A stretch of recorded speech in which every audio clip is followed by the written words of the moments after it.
Drama की शुरुआत में हम फीमेल लीड जिजी को देखते हैं जो फू सियू के ख्यालों में खोई होती है। वे मन में सोचती है ये मेरी जवानी का पहला सीक्रेट है और मेरा सीक्रेट क्रश फू सियू है। फिर जीजी एक पुराना सीन याद करती है जहां उसको कुछ गर्ल्स बुली कर रही होती हैं। वह लड़कियां जीजी को इंसल्ट करती हैं और कहती हैं वो बिना पेरेंट्स की एक अनाथ लड़की है और तुम क्लास के टॉप 20 में कैसे आ सकती हो। तभी वहां फू सियू आ जाता है जो जीजी को उन लड़कियों से बचा लेता है। फू सियू बीजिंग की एक रिच फैमिली का बेटा होता है और उसको देखकर वह लड़कियां वहां से डरकर भाग जाती है। फिर फू सियू जीजी को अपना फोन नंबर देता है और उससे कहता है अगर ये लड़कियां फिर तुम्हें बुली करें तो मुझे कॉल करना। फिर हम प्रेजेंट सीन में वापस आते हैं जहां जीजी की फ्रेंड उससे मिलने आती है। जीजी की फ्रेंड उसे बताती है मैं अपने बॉयफ्रेंड से मिलने जा रही हूँ और मैं चाहती हूँ कि तुम भी मेरे साथ चलो। जीजी की फ्रेंड यह भी कहती है मेरा बॉयफ्रेंड अपने रूममेट को साथ लेकर आ रहा है। नेक्स्ट सीन में जीजी अपनी फ्रेंड के साथ रेस्टोरेंट पहुँच जाती है जहाँ वह यह देखकर हैरान रह जाती है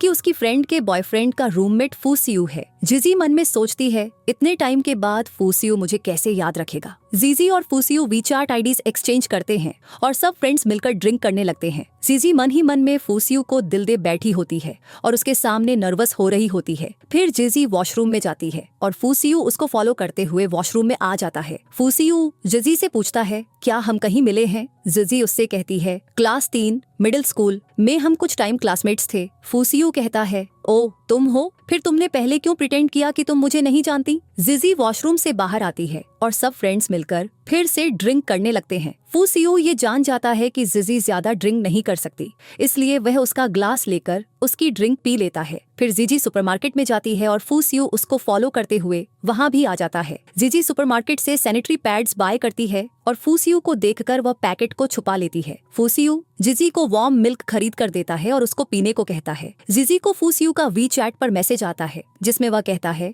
जब सेफली डॉर्म पहुंचो मुझे मैसेज करना। जीजी ये मैसेज देखकर बहुत एक्साइटेड होती है और ये देखकर उसकी फ्रेंड उससे कहती है तुम फू सियू में ज्यादा इंटरेस्ट मत लो क्योंकि वह एक रिच प्लेबॉय है। फिर जीजी घर पर एक पुराना स्कूल का सीन याद करती है जब उसने फू सियू को एक अवार्ड दिया था। जीजी फू सियू से प्यार में पड़ चुकी होती है और उसके बारे में सोचकर अकेले में स्माइल करती है। नेक्स्ट डे जीजी कॉफी शॉप में पार्ट टाइम जॉब कर रही होती है और वहाँ पर फू सियू आ जाता है। वह कॉफी ऑर्डर करता है और जीजी से कहता है तुम यहाँ काम करती हो। तभी वहाँ कोई लड़की आती है जो फू सियू से झगड़ा कर रही होती है। फू सियू उस लड़की से कहता है मैं तुम्हें पसंद नहीं करता। वह लड़की गुस्से में आती है और फू सियू पर कॉफी गिराने लगती है जो कि गलती से जीजी पर गिर जाती है। फू सियू उस लड़की में कोई इंटरेस्ट नहीं दिखाता और कॉफी शॉप में बैठकर जीजी को वीचैट पर मैसेज करके कहता है क्या तुम अभी ब्रेक ले सकती हो, मैं तुम्हें नई ड्रेस दिला देता हूँ। जीजी कहती है नहीं रहने दो, मैं बस इसे धोकर पहन लूंगी। फिर फू सियू मैसेज करता है बिना ब्रेकफास्ट के तुम इतनी पेल लग रही हो, मैंने तुम्हारे लिए कपकेक्स ऑर्डर किए हैं। नेक्स्ट सीन में फू सियू जीजी को ड्रेस दिलाने एक एक्सपेंसिव ड्रेस शॉप में ले जाता है। जीजी एक ड्रेस चूज करती है पर वह बहुत एक्सपेंसिव होती है।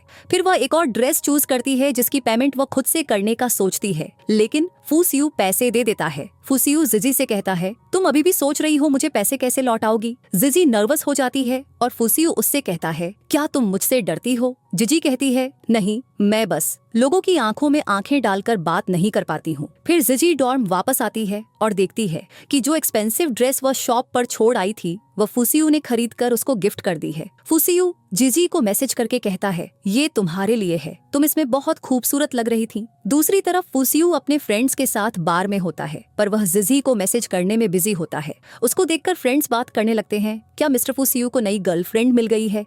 जीजी वही ड्रेस पहनकर आती है जो फू सियू ने उसको गिफ्ट किया होता है और यह देखकर फू सियू काफी खुश होता है। जीजी और उसके फ्रेंड्स रोलर कोस्टर राइड लेते हैं और जीजी डरकर फू सियू का हाथ अनजाने में पकड़ लेती है और उससे कहती है मैंने नहीं सोचा था कि ये रोलर कोस्टर इतना स्केरी होगा। जीजी फू सियू का हाथ छोड़कर कहती है सॉरी। फू सियू उससे कहता है सॉरी किस बात की, प्रिंसेस की सेवा करके मुझे खुशी हुई। नेक्स्ट सीन में जीजी की फ्रेंड उसको बताती है कि एक लड़की जिसका नाम टोंग टोंग है फू सियू की यूनिवर्सिटी में काफी पॉपुलर है। जीजी परेशान हो जाती है और सोचती है इस लड़की का फिगर और पर्सनैलिटी मुझसे बहुत बेटर है। जीजी यूनिवर्सिटी फोरम पर फू सियू की लव लाइफ के बारे में इन्वेस्टिगेट कर रही होती है और तभी फू सियू ये सब देख लेता है। जीजी फू सियू से कहती है मैं तुम्हारी लव लाइफ को लेकर क्यूरियस हूँ। फूसियो उसे बताता है, मेरा अभी डेटिंग का कोई प्लान नहीं है। फिर जिजी, फूसियो और उनके फ्रेंड्स अम्यूजमेंट पार्क में हॉन्टेड हाउस में जाते हैं। हॉन्टेड हाउस में जिजी काफी डर जाती है और फूसियो उससे कहता है, अगर डर लग रहा है तो मेरे साथ रहो। फिर जिजी और फूसियो वॉक करने लगते हैं और जिजी मन में सोचती है, ऐसा लग रहा है जैसे फूसियो और मैं डेट पर हूँ। तभी एक राइड की वजह से पानी उछलता है और फूसियो जिजी को बचा लेता है और पानी उस पर गिर जाता है। फूसियो कपड़े चेंज करने जाता है और जिजी उसके एब्स देखकर अट्रैक्ट होती है। फूसियो जिजी के क्लोज आता है और कहता है, बहुत सारी गर्ल्स मुझे छूना चाहती हैं, लेकिन मैं उन्हें मेरे एब्स टच नहीं करने देता।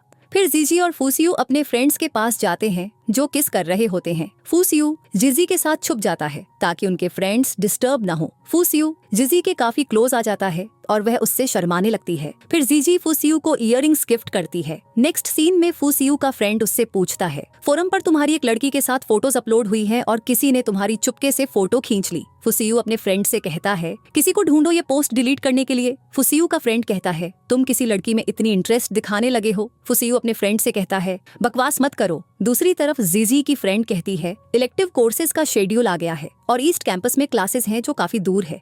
जिजी की फ्रेंड उसको आइडिया देती है, तुम फोरम पर पोस्ट करो कि कोई तुम्हारे साथ क्लासेस स्विच कर ले। जिजी सोचकर एक्साइटेड होती है, फूसियो और मैंने सेम कोर्स लिया है। तभी फूसियो जिजी को मैसेज करता है, क्लास के बाद लंच पर चलो। जिजी ये सोचकर बहुत एक्साइटेड होती है, मैं अब फूसियो से ज्यादा मिल पाऊंगी। नेक्स्ट डे जिजी ट्यूशन क्लास लेने के लिए जाती है और सिक्योरिटी गार्ड उससे कहता है, बारिश होने वाली है और तुम्हें अम्ब्रेला लानी चाहिए थी। तभी वहाँ फूसियो आ जाता है और जिजी को बताता है, मेरा घर पास में ही है। बारिश होने लगती है और फूसियो अपनी जैकेट उतारकर जिजी को बारिश से शेल्टर देता है और वह दोनों बारिश में भागने लगते हैं। नेक्स्ट डे जिजी यूनिवर्सिटी जाती है और क्लास में फूसियो का वेट करती है। क्लास ओवर हो जाती है मगर फूसियो क्लास में नहीं आता। जिजी सोचती है, फूसियो ने अभी भी मैसेज का रिप्लाई नहीं किया, कोई प्रॉब्लम तो नहीं है। फिर फूसियो का मैसेज आता है जिसमें वह कहता है, माफ करना मुझे बुखार है, आज लंच अपॉइंटमेंट नहीं कर पाऊंगा। जिजी सोचती है, फूसियो कल बारिश में भीग गया था, क्या इसलिए फूसियो को बुखार है। जिजी फूसियो के पेंट हाउस में जाती है और अंदर जाकर फूसियो को रेस्ट करते हुए देखती है। जिजी फूसियो का टेम्परेचर चेक करने लगती है और वह उससे कहता है, ये तुम करने की कोशिश कर रही थी। जिजी कहती है, मैं बस देख रही थी कि तुम्हारा बुखार कितना है। जिजी कहती है, मेरा इंतजार करो, मैं तुम्हारे लिए मेडिसिन लेकर आती हूँ। फिर जिजी मेडिसिन लेकर आती है और कहती है, फूसियो पानी तैयार है, जल्दी मेडिसिन ले लो। फूसियो शर्टलेस बैठा होता है और ये देखकर जिजी शर्मा जाती है और उससे कहती है, तुम कपड़े क्यों नहीं पहने हैं, क्या तुम नेकेड सोते हो, तुम कपड़े पहन लो। जिजी वहाँ से भागकर बाहर चली जाती है और फूसियो उसके पीछे आता है और कहता है, मुझे भूख लग रही है, चलो कुछ ऑर्डर करते हैं। जिजी फूसियो से पूछती है, कल तुम घर नहीं गए थे, होटल में क्यों थे। फूसियो कहता है, कुछ खास नहीं, मैं कल रात को बाहर ड्रिंक पी रहा था, इसलिए होटल में ही रुक गया। कहीं तुम यह तो नहीं सोच रही कि मैं सारी रात किसी लड़की के साथ था। तभी फूड डिलीवरी आ जाती है और फूसियो जिजी से कहता है, मैंने तुम्हारे लिए नूडल्स ऑर्डर किए हैं। फूसियो नूडल्स खाता है और अचानक उसके पेट में दर्द होने लगता है। जिजी घबरा जाती है और कहती है, मैं तुम्हारे लिए मेडिसिन लेकर आती हूँ। जिजी मेडिसिन लेकर वापस आती है और फूसियो को फोन पर बात करते हुए सुनती है। वह किसी से कह रहा होता है, तुम कौन होते हो मुझे मेरी माँ को लेकर थ्रेटन करने वाले। जिजी मन में सोचती है, मुझे लगता है फूसियो की लाइफ काफी मुश्किल है। फिर जिजी फूसियो को मेडिसिन देती है और वह उसको हग कर लेता है। जिजी मन में सोचती है, पहली बार मैंने फूसियो को गुस्से में और कमजोर देखा है।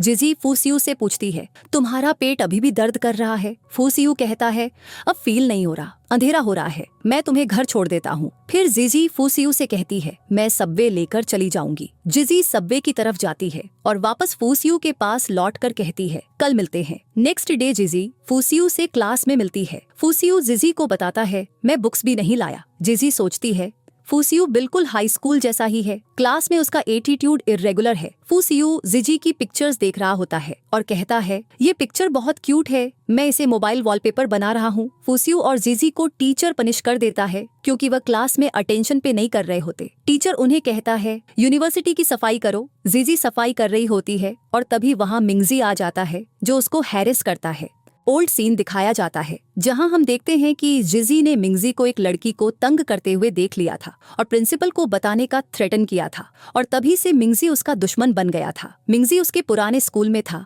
और अब वह यूनिवर्सिटी में भी आ गया था। मिंगजी जिजी को तंग करने लगता है और फू सियू वहां आकर जिजी को बचा लेता है। मिंगजी और फू सियू के बीच झगड़ा हो जाता है। फिर फू सियू जिजी को घर ड्रॉप करने के लिए जाता है और कार में जिजी से कहता है, तुम और लड़कों पर ध्यान मत दो और मुझ पर ध्यान दो। नेक्स्ट डे जिजी कॉफी शॉप में अपनी जॉब कर रही होती है और वह फोन पर फू सियू की एक वायरल वीडियो देखती है। वीडियो में एक लड़की फू सियू से लव कन्फेस करती है और उसको फ्लावर्स देती है। जिजी अकेले में रोती है और सोचती है, मेरा प्यार शायद अब मुझे नहीं मिल सकता। नेक्स्ट मॉर्निंग जिजी यूनिवर्सिटी जाती है और फू सियू को इग्नोर करने लगती है। फू सियू जिजी से मैसेज पर पूछता है, तुम मुझे इग्नोर क्यों कर रही हो? जिजी उसको मैसेज करती है, तुम इतने फेमस हो, मैं क्लास में डिस्कस नहीं होना चाहती। फिर जिजी यूनिवर्सिटी से वापस घर जा रही होती है और रास्ते में मिंगजी उसको मिल जाता है और फिर से उसे छेड़ता है और कहता है, क्या उसने तुम्हें छोड़ दिया? आओ आओ मेरे साथ मजे करो, पहले मैं तुम्हें एक किस देता हूँ। जिजी वहाँ से भाग जाती है। जिजी घर जाती है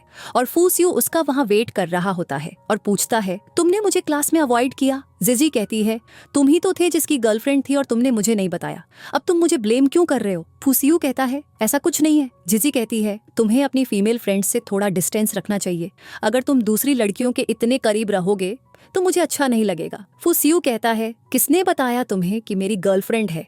एक लड़की ने मुझे लव कन्फेस किया था लेकिन मैंने एक्सेप्ट नहीं किया तो तुमने मिसअंडरस्टैंड कर लिया। फिर जिजी को कॉल आती है जिसमें उसे बताया जाता है, तुम्हारी फ्रेंड क्लब में ड्रंक हो गई है, आकर उसे ले जाओ। क्लब में जिजी को एक गुंडा तंग करने लगता है और वह डर कर फू सियू को कॉल करती है जो उसको क्लब में बचाने के लिए आता है। दूसरी तरफ मिंगजी अपने फ्रेंड्स के साथ ड्रिंक कर रहा होता है और जिजी वहां आकर उससे पूछती है, आज क्लब में जो हुआ क्या वो तुमने ऑर्डर किया था? मिंगजी जिजी पर गुस्सा करता है और तभी वहाँ फू सियू आकर उसको बचा लेता है। फिर फू सियू और जिजी कुछ रोमांटिक टाइम बिताते हैं। जिजी फू सियू की चोट पर मेडिसिन लगाती है और फू सियू जिजी से कहता है, मैं तुम्हें बचाने आया था क्योंकि तुम मेरे लिए इम्पोर्टेंट हो। फिर जिजी को उसकी फ्रेंड की कॉल आती है और वह उसको बताती है, डॉर्म 5 मिनट में क्लोज हो जाएगा और अब तुम रात को वापस नहीं आ सकती। फू सियू जिजी को अपने घर ले जाता है। घर के बाहर जिजी कहती है, मेरे पास स्पेयर स्लीपर्स नहीं हैं अभी। फू सियू कहता है, ये पहन लो। जिजी सोचती है, विमेन स्लीपर्स हैं, ये उसकी गर्लफ्रेंड के लिए होंगे, क्या वह अक्सर लड़कियों को यहाँ लेकर आता है? फू सियू कहता है, तुम्हें लगता है मेरा घर होटल है, तुम पहली हो जिसे मैं यहाँ लाया हूँ, कभी किसी को नहीं लाया। फिर फू सियू जिजी से कहता है,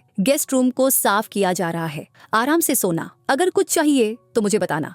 नेक्स्ट मॉर्निंग जिजी ब्रेकफास्ट टेबल पर जाती है और फू सियू उससे कहता है, आओ ब्रेकफास्ट करो, पता नहीं तुम क्या खाना पसंद करोगी, मैंने कुछ बना दिया है।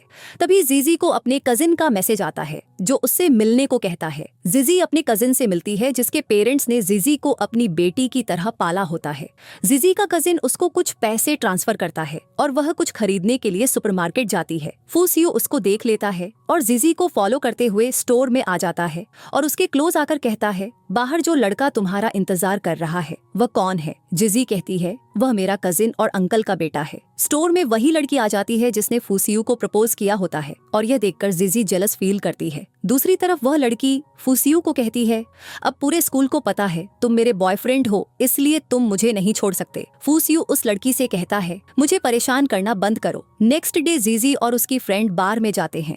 वहाँ फू सियू और उसके फ्रेंड्स भी आए होते हैं। फू सियू के फ्रेंड्स उसको कहते हैं, अपनी रूमर्ड गर्लफ्रेंड को किस करो। फू सियू उस लड़की को किस करने से रिफ्यूज करता है और कहता है, मैं अपनी गर्लफ्रेंड को किस करूंगा। दूसरी तरफ जिजी वॉशरूम जाती है और रास्ते में उसको एक ड्रंक आदमी तंग करने लगता है। तभी वहाँ फू सियू आकर जिजी को बचा लेता है। जिजी फू सियू से कहती है, तुम ड्रंक हो? फू सियू कहता है, हाँ मैंने थोड़ा सा पिया है पर ड्रंक नहीं हूँ। जिजी कहती है, थोड़ा सा पिया है और तुम ऐसे बिहेव कर रहे हो, ज्यादा पीकर क्या करोगे? फिर जिजी और फू सियू अकेले में जाते हैं और फू सियू जिजी को हक करता है क्योंकि उसकी रूमर्ड गर्लफ्रेंड वहाँ फू सियू को देख रही होती है। फू सियू जिजी को बताता है, मैं फ्रेंड्स के साथ ट्रुथ या डेयर खेल रहा था, उन्होंने मुझे टोंग टोंग को किस करने को कहा, मैं नहीं करना चाहता था इसलिए मैंने उनसे बोला मैं अपनी गर्लफ्रेंड को किस करने जा रहा हूँ, इसलिए मैं चाहता हूँ तुम कून परेड करो और सबको दिखाओ कि तुम मेरी गर्लफ्रेंड हो। फिर फू सियू जिजी को अपनी गोद में बिठा लेता है और रोमांटिक होने लगता है और कहता है, क्या तुम मेरे साथ डेटिंग करना चाहती हो? जिजी कहती है, ठीक है डेट कर लेते हैं। फू सियू, मैं पहले जा रही हूँ। ठीक है, मैं तुम्हें नीचे छोड़ देता हूँ। फिर फू सियू ऑफिशियली सोशल मीडिया पर अनाउंस कर देता है कि जिजी उसकी गर्लफ्रेंड है। जिजी सोशल मीडिया पर पोस्ट देखकर सोचती है, मैं एक्चुअली फू सियू की पहली ऑफिशियल गर्लफ्रेंड हूँ। जिजी फू सियू से पूछती है,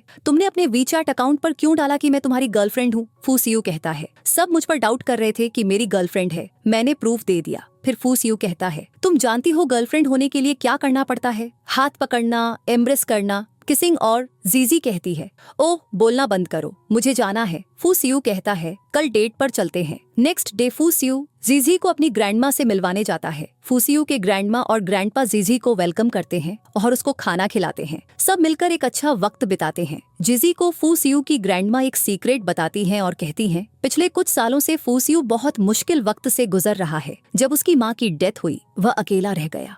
मुझसे वादा करो कि तुम उसका साथ निभाओगी। फिर फूसियू जीजी को घर छोड़ने जाता है और फूसियू जीजी से कहता है, अब तुम मुझे बेबी या हस्बैंड कहकर बुलाओ। जब जीजी वापस घर आती है तो उसकी फ्रेंड उससे कहती है, क्या तुम किसी बदमाश लड़के के जाल में फंस गई हो? तभी जीजी को फूसियू का मैसेज आता है और वह कहता है, मेरा बास्केटबॉल मैच है, आना चाहती हो? नेक्स्ट डे जीजी फूसियू का बास्केटबॉल मैच देखने जाती है। मैच फूसियू की टीम जीत जाती है। फूसियू को बहुत सारे लोग वाटर बॉटल ऑफर करते हैं और ये देखकर जीजी कुछ नाराज हो जाती है और सोचती है, इतने लोग उसके आसपास हैं, मुझे लगता है मैं चली जाती हूँ। फूसियू जीजी के पास आता है और कहता है, मेरा पानी कहाँ है? तभी फूसियू को कॉल आती है और उसको ऑफिस बुलाया जाता है। जीजी को फूसियू से मिले हुए एक वीक हो जाता है। वह फूसियू को मैसेज करती है और कहती है, लगता है तुमसे मिले काफी टाइम हो गया, मैं तुम्हें डिस्टर्ब नहीं करूंगी। फूसियू कहता है, नहीं, मैं चाहता हूँ कि तुम ज्यादा डिस्टर्ब करो। फिर फूसियू का फ्रेंड आता है और उसको बताता है, तुम्हारी स्टेप मदर प्रेग्नेंट है और तुम्हारे डैड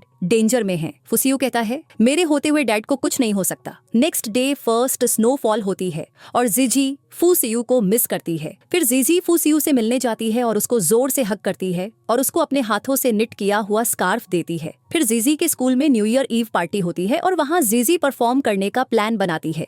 तभी वहाँ फूसियू की फेक गर्लफ्रेंड टोंगटोंग आती है और वह भी इस इवेंट में पार्टिसिपेट कर रही होती है। टोंगटोंग जीजी से झगड़ा करने लगती है। फिर इवेंट स्टार्ट होता है और टोंगटोंग परफॉर्म करने के लिए स्टेज पर आती है। जैसे ही जीजी स्टेज पर आती है सब उससे इम्प्रेस हो जाते हैं। जीजी इवेंट में विन कर जाती है और टोंगटोंग बहुत गुस्से में आती है। जीजी सोचती है, फूसियू मेरे मैसेज का रिप्लाई क्यों नहीं कर रहा? तभी जीजी को एक गिफ्ट मिलता है और वह फूसियू से मिलने के लिए भागती है। फूसियू जीजी को एक स्कार्फ गिफ्ट करता है। फूसियू जीजी से कहता है, तुम बहुत सुंदर लग रही हो, और उसको किस कर लेता है। नेक्स्ट डे जीजी देखती है कि सोशल मीडिया पर वह काफी फेमस हो गई है और सब उसकी तारीफ कर रहे हैं। फिर फूसियू जीजी से मिलने जाता है और उससे कहता है, तो क्या हुआ, तुम खुश नहीं लग रही? जीजी कहती है, स्कूल ने अनाउंस किया है कि हम हॉलीडेज में नहीं रह सकते, मुझे थोड़े टाइम में रेंट पे घर ढूंढना होगा, लेकिन बीजिंग के प्राइसेस देखकर शॉर्ट पीरियड के लिए भी रेंट करने से पैसे खत्म हो जाएंगे। फूसियू कहता है, मैं तुम्हें एक घर दूंगा, मैं कहीं और रह लूंगा। फूसियू जीजी को घर लेकर आता है और कहता है, तो आज से तुम यहाँ रहोगी। फूसियू जीजी के क्लोज आता है और कहता है, बहुत टाइम हो गया किस किए हुए, एक किस ठीक रहेगा। फिर वह दोनों किस करने लगते हैं। फिर जीजी और फूसियू कुछ हाउस होल्ड आइटम्स खरीदने जाते हैं। फूसियू फिर से रोमांटिक हो जाता है और जीजी को किस करने की कोशिश करता है। फूसियू कहता है, तुम मुझे जर्क समझती हो, लेकिन न्यू ईयर डे पर सच में मेरा पहला किस था। फिर नेक्स्ट डे जीजी इंटर्नशिप के लिए ऑफिस ज्वाइन करती है। ऑफिस का बॉस फूसियू का फ्रेंड होता है जो जीजी को देखकर कहता है, तुम बीजिंग यूनिवर्सिटी की फेमस गर्ल हो ना। वह जीजी में इंटरेस्ट दिखाने लगता है। फिर जीजी को ऑफिस से ऑफ होता है और फूसियू उसको पिक करने आता है। तभी फूसियू का फ्रेंड उन्हें साथ देखकर यह जान जाता है कि फूसियू की गर्लफ्रेंड जीजी है। फूसियू अपने फ्रेंड से कहता है, किसी से कुछ कहने की जरूरत नहीं, मैं अभी इस रिलेशनशिप को पब्लिक नहीं करना चाहता। जीजी ऑफिस से घर के लिए निकलती है और कैब का वेट कर रही होती है। फिर वह ड्रंक फूसियू को घर लेकर आती है। फूसियू रोमांटिक हो जाता है और जीजी को किस करने वाला होता है जब उसको एक कॉल आ जाती है। उसका फ्रेंड पूछता है, तुम्हारी बर्थडे पार्टी कहाँ सेलिब्रेट की जाए, और फूसियू कॉल कट कर देता है। फिर जीजी फूसियू से कहती है, तुम्हें बर्थडे पर क्या गिफ्ट चाहिए। फूसियू कहता है, अप्रैल में बार कॉन्सर्ट है, मैं तुम्हारे साथ देखना चाहता हूँ। नेक्स्ट डे जीजी और फूसियू कॉन्सर्ट देखने जाते हैं और शो का सिंगर ऑडियंस में स्पेशल कपल जीजी और फूसियू से कहता है, आप किस करें। फूसियू जीजी को किस करता है और जीजी शर्मा जाती है। कॉन्सर्ट के बाद फूसियू जीजी से पूछता है, नए साल में घर कब जाना प्लान कर रही हो। जीजी कहती है, 3 दिन बाद। फूसियू कहता है, मैं तुम्हारा सामान पैक करने में मदद कर दूं, ठीक है। फिर जीजी फूसियू को जेड बुद्धा का स्टैच्यू देती है। कुछ दिन बाद जीजी अपने कजिन और आंटी अंकल के साथ न्यू ईयर सेलिब्रेट कर रही होती है। फिर जीजी को फूसियू का वीडियो कॉल आता है और फूसियू कहता है, जीजी मेरे साथ फायरवर्क्स देखने चलो। जीजी जल्दी से बाहर भागती है। उसे लगता है फूसियू मुझसे मिलने आ गया है। जिजी फूसियू को हक करती है और जिजी की फैमिली जिजी और फूसियू को उनके रिलेशनशिप के लिए गुड विशेष देते हैं। जिजी फूसियू से कहती है, क्या तुम इतनी देर तक ड्राइव करके थक नहीं गए? फूसियू कहता है, मैं तुम्हें जल्दी देखना चाहता था, मैं सच में एक्साइटेड हूँ। जिजी फूसियू को याद दिलाती है कि उन्होंने सिर्फ 3 महीने डेट करने का प्लान किया था और अब कुछ दिन बाकी हैं। फूसियू कहता है, तुम इस पॉइंट पे भी मुझसे ब्रेकअप करना चाहती हो, मुझे डर था तुम मना कर दोगी, इसलिए मैं 3 महीने डेट के लिए एग्री कर गया। जिजी यह सुनकर फूसियू को हक कर लेती है। नेक्स्ट डे जिजी अपनी फ्रेंड से मिलने जाती है और वहाँ फूसियू को भी अपने साथ लेकर आती है। जिजी और उसकी फ्रेंड अपने हाई स्कूल जाते हैं। फिर फूसियू कहता है, हमारी जिजी को पढ़ाई करके बीजिंग यूनिवर्सिटी में जाना है। तभी ऑफिस में एक स्कूल की सिक्योरिटी बताता है कि जिजी ने एक लेटर पोस्ट किया था जो रिसीवर तक नहीं पहुंचा था। जिजी वह लेटर ले लेती है और याद करती है कि वह लेटर उसने हाई स्कूल डेज में फूसियू के लिए लिखा था। जिजी की फ्रेंड जान जाती है और सोचती है जिजी फूसियू को हाई स्कूल डेज से पसंद करती थी। जिजी की फ्रेंड उसको याद दिलाती है, हाई स्कूल में फूसियू भी तुम में इंटरेस्ट शो करता था और शायद वह भी तुम्हें पहले से पसंद करता था। फिर जिजी का आईडी कार्ड खो जाता है जो फूसियू के पास होता है। फूसियू जिजी को अपनी बाइक पर बिठाकर लेकर जाता है और कुछ गर्ल्स यह देख लेती हैं। फिर जिजी और उसकी फ्रेंड देखते हैं कि सोशल मीडिया पर हर तरफ फूसियू और जिजी के प्यार के चर्चे हो रहे हैं। नेक्स्ट डे फूसियू जिजी के अंकल आंटी से मिलने जाता है और वह कहते हैं, हमारी जिजी को खुश रखना। फिर फूसियू जिजी का रूम देखने जाता है। फूसियू जिजी की एक पुरानी बुक देखता है जिसमें उसने किसी लड़के से लव कन्फेस किया होता है। वह जिजी के सोशल मीडिया पर भी कुछ पोस्ट्स देखता है जहां उसने हाई स्कूल डेज में अपने क्रश के बारे में पोस्ट किया होता है। फूसियू ये देखकर गुस्से में आता है पर सोचता है, अब जिजी सिर्फ मुझे पसंद करती है। फिर जिजी बीजिंग वापस आती है और फूसियू के घर पर उसके साथ होती है। जिजी शावर लेकर आती है और फूसियू उसके हेयर ड्राई करते हुए उससे पूछता है, तुमने मुझे कब पसंद करना शुरू किया? जिजी कहती है, हाई स्कूल का दूसरा साल। फूसियू कहता है, तुम्हारा मतलब तुमने तब से मुझे पसंद करना शुरू कर दिया था, तुमने मुझे पहले क्यों नहीं बताया? जिजी फूसियू से कहती है, मैंने तुम्हारे एड्रेस पर एक लव लेटर भी भेजा था। जिजी वह लेटर फूसियू को देती है और वह लेटर पढ़ता है और थोड़ी देर बाद जिजी उसको जोर से हग करती है। फूसियू कहता है, ये लेटर मुझे फिर से पोस्ट करो। वह दोनों पोस्ट ऑफिस जाते हैं और वहाँ जिजी को अपने पेरेंट्स के साथ एक पुरानी फोटो मिलती है। वह फूसियू से कहती है, मैं बहुत छोटी थी जब मेरे पेरेंट्स एक्सीडेंट में मर गए, बस इतना याद है कि वह मुझे बहुत प्यार करते थे। कुछ दिनों बाद जिजी को एक लेटर मिलता है जिसमें फूसियू ने जिजी के भेजे हुए हाई स्कूल के लेटर का जवाब दिया होता है। उस लेटर में फूसियू लिखता है, मैं तुम्हारा बीजिंग आने का इंतजार करूंगा और मैं तुमसे जिंदगी भर रिश्ता बनाए रखना चाहता हूँ। फिर वहाँ फूसियू आता है और जिजी से कहता है, क्या तुम मुझसे शादी करोगी? और जिजी कहती है, मैं तैयार हूँ। और इसी के साथ ये ड्रामा यही एंड हो जाता है।